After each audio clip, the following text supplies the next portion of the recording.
कैसे हम संयम का बर्ताव करें, ये बात तो हमारे अध्यात्म से ही पता चलेगा। हम काम, क्रोध, लोभ, मद, मत्सर आदि को कैसे सहन कर सकते हैं, ये बात तो नाम जप से मिलेगी। अब नाम जप है नहीं, अध्यात्म शास्त्रों का ना श्रवण है, ना कथन है, ना स्वाध्याय है, तो फिर दुर्गति तो पक्की ही है। वो परिवार कैसे शांत हो पाएगा? जो बच्ची बिना पाणी ग्रहण के भ्रष्ट हो चुकी है, वो कैसे एक पतिव्रत में रहेगी? जो बच्चा बिना पाणी ग्रहण के भ्रष्ट हो चुका है, वो कैसे पत्नी को प्राण से भी अधिक प्यार कर पाएगा? जब गृहस्थी में पति पत्नी पर भी विश्वास नहीं रह जाएगा, वो गृहस्थी किस काम की आएगी? तो पढ़ाई लिखाई के साथ अगर धर्म ग्रंथ की शिक्षा नहीं है, तो आधुनिकता बढ़ती जा रही है, व्यसन बढ़ता जा रहा है, व्यभिचार बढ़ता जा रहा है, कुमार्गगामी प्रवृत्तियां, उच्छृंखल। माता पिता यहाँ के बोलते हैं कि हम बेटे से कहते हैं या बेटी से कहते, वो कहती तू अपने को देख। ये सभ्यता है? विद्या विनयम ददाती, विद्या विनयम ददाती, विद्या ऐसे सिखा जी तुमने गलती की, आज से नहीं करूंगा।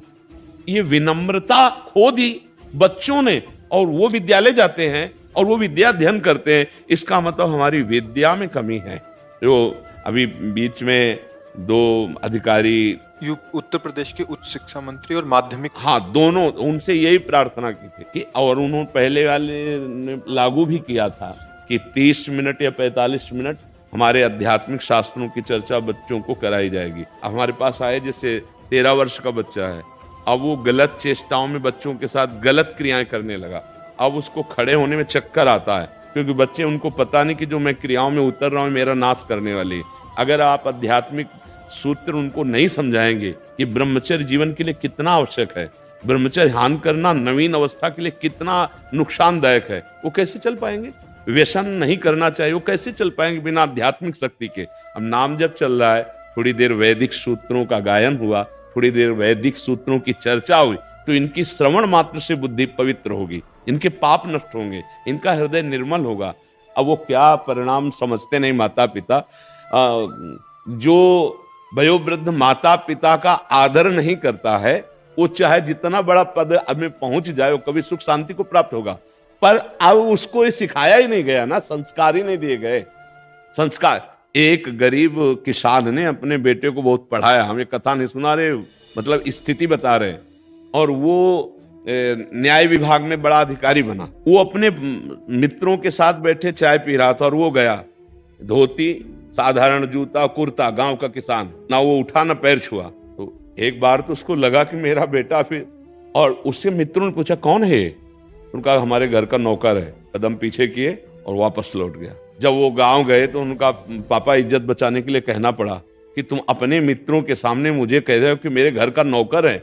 बस हम समझ गए कि हमसे गलती हो गई। तो यही गलती आज जो माता पिता कर रहे हैं, इनको अवश्य फिर वही बच्चे जो उद्दंडता को प्राप्त हो जाते हैं वही दंड देते हैं। मुझे लगता है माता पिता से प्रार्थना है कि आप भी शास्त्र स्वाध्याय कीजिए, आप भी अपने जीवन को संभालिए, क्योंकि जीवन ये कुछ दिनों का है, ये स्थायी जीवन नहीं है। 70 वर्ष, 80 वर्ष, अब जैसे 80 वर्ष लगता है बहुत, अब आपकी आयु कितनी है? 45 साल निकल गए। कैसे निकल गए आपको पता चला? जीवन से 45 साल निकल गए। अब पता नहीं कितने मिनट हमारे जीवन में, कुछ पता नहीं। इसलिए हम ये प्रार्थना करते हैं आपसे कि आप जहां तक हो सके तहां तक विरोध सह के भी, अपमान सह करके भी इन बच्चों के संस्कारों को पुष्ट कीजिए, इनको अलग से इतना परिपक्व कीजिए कि ये बाहर जाकर घर में ना माला से नाम जप करें, पर अंदर अंदर जप लें। ये वहां ना वेद पाठ करें, पर एकांत में धर्म के सूत्रों को समझ लें, तो ये हमारे समाज लायक हो जाएंगे, ये हमारे राष्ट्र की सेवा करने वाले बन जाएंगे। और कभी ये आपको मन से प्रणाम करेंगे कि हमको टीचर ऐसे मिले, गुरुदेव ऐसे मिले, जिन्होंने हमें ऐसा जीवन दिया। माता पिता तो विरुद्ध थे, लेकिन गुरुदेव हमें ऐसे मिले, ऐसे अध्यापक मिले जिन्होंने हमारे अंदर ऐसे संस्कार डाले। तो इसलिए आप निंदा सहकर, अपमान सहकर, अवहेलना सहकर भी अपने सत कार्य को मत रोकिएगा, और खूब धर्म पूर्वक चले तो भगवान सहयोगी हैं। इनके अंदर, बच्चों के अंदर भगवान बैठे हैं, इनका मंगल हो जाएगा। ये हमारी नई पीढ़ी भारत की, ये उन्नतिशील, धर्मवान और धैर्यवान बन जाएगी। जो आज नाक में गुस्सा है, ये कारण क्या है? अध्यात्म शून्य जीवन। इसलिए आप बिल्कुल हिम्मत मत हारिएगा और धैर्य पूर्वक चलिएगा, और बच्चों को इतना परिपक्व बनाइएगा कि वहां घर में जाकर कुछ ऐसा करें ही नहीं जिससे उनका विरोध हो। समझ रहे? जो गुरुजी ने, टीचर ने पढ़ाया है, उसका मानसिक चिंतन करो, जो वैदिक सिद्धांत अध्यात्म, वहां मत खोलो कोई धर्म ग्रंथ। अगर घर में विरोध होता है, देखो प्रवीणता पूर्वक अपने को अच्छा बनाना है। अब विरोध हो, वो धर्म ग्रंथों को फेंक दें या आपकी माला को तोड़ के फेंक दें, तो फिर आपको दुख होगा और उनको अपराध बनेगा। हम कोई ऐसा कार्य दिखावटी ना करें जिससे हमारे घर वाले विरोध, मान लो कहते तिलक नहीं लगाना, बिल्कुल मत लगाइए। आप सूखा तिलक ले लीजिए और ऐसे लगा लीजिए तो तिलक भी लग गया और दिखाई भी नहीं देगा। अगर वो विरोध करते हैं तो उसी घर में रहना है और फिर आगे गृहस्थी में जाना है। मान लो पति ऐसा मिले कि विरोध करने वाला, तो हमको बहुत सावधानी से भक्ति करनी, अंदर मजबूती कर लेनी। बाहर से अगर तुम रोकना चाहते तुम रोक लेते हैं। हम तिलक नहीं लगाएंगे, हम कंठी नहीं बांधेंगे, हम माला नहीं छुएंगे, पर हम अंदर से राधा राधा कहेंगे, इसे कौन जानता है। हम अंदर से धर्माचरण करेंगे, इसे कौन रोक सकता है। जैसे घर के माता पिता मान लो विरोध करे तो अभी बहुत कोमल भक्ति है, इनका हृदय लगने लगेगा कि कहां भगवान है।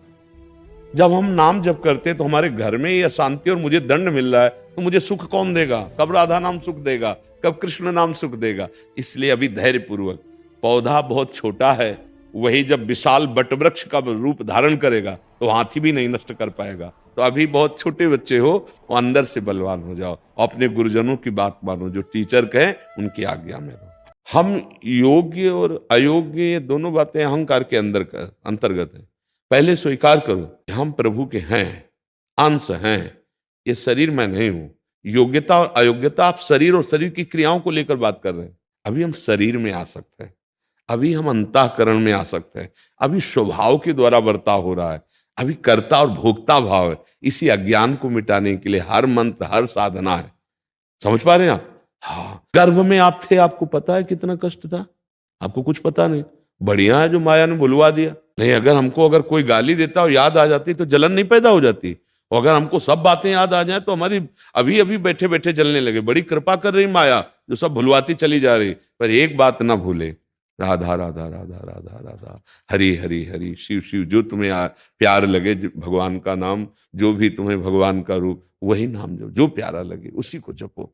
भजन का फल है भगवान की प्राप्ति, भजन का फल है संसार के दुख दोष से मुक्त हो जाना। यहाँ कोई सुख है, ये हमें भोग मिल गया है प्रभु मैं तृप्त हो गया, अब नहीं चाहिए, ऐसा कोई है नहीं। क्योंकि सब झूठा नाटक, एक माया का ऐसा आकर्षणकारी है कि भोगो, थोड़ी देर के लिए लगा कि मैं तृप्त हो गया, फिर भोग आकांक्षा, फिर पाओ, फिर लगेगा अब ये पाओ, ये भोग लो, ये देख। इसी जादूगरनी से बचना है। ये जो माया हमको बार बार भ्रम में फंसा रही है, अब उससे चाहे भक्ति से, चाहे अष्टांग योग से, चाहे सांख्य योग से, चाहे कर्म योग से, चाहे जिस मार्ग से चले, जाना यही जाता है। जानत तुम्हें तुम्हें हो जाए।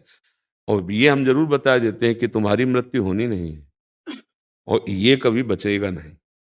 चाहे जो कुछ कर लो, चाहे जो कुछ कर लो, ये बचेगा नहीं और तुम्हारी मृत्यु होनी नहीं। तो सही पूछो तो मृत्युंजय तो तुम स्वयं अभी ही हो, पर अपने को नहीं जान पा रहे हो, इसलिए जपो तो ये ज्ञान हो जाएगा कि तुम मृत्युंजय हो। मृत्यु पर जय प्राप्त किए हुए तुम हो, तुम्हें कोई भी मृत्यु कभी मार ही नहीं सकती।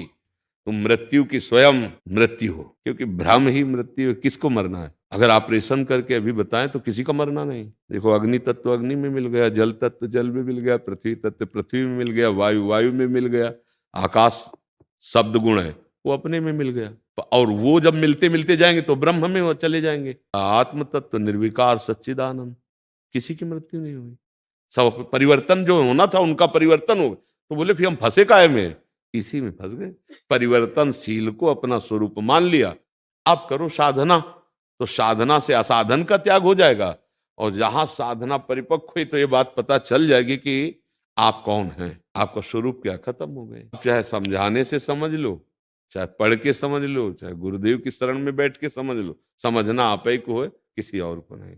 ये बहुत गूढ़ बातें हैं, मतलब यहाँ स्थूल उत्तर नहीं मिलेगा क्रियाओं वाला, यहाँ बात समझने की है। समझ पा रहे हैं आप? कोई संशय तो नहीं इसमें?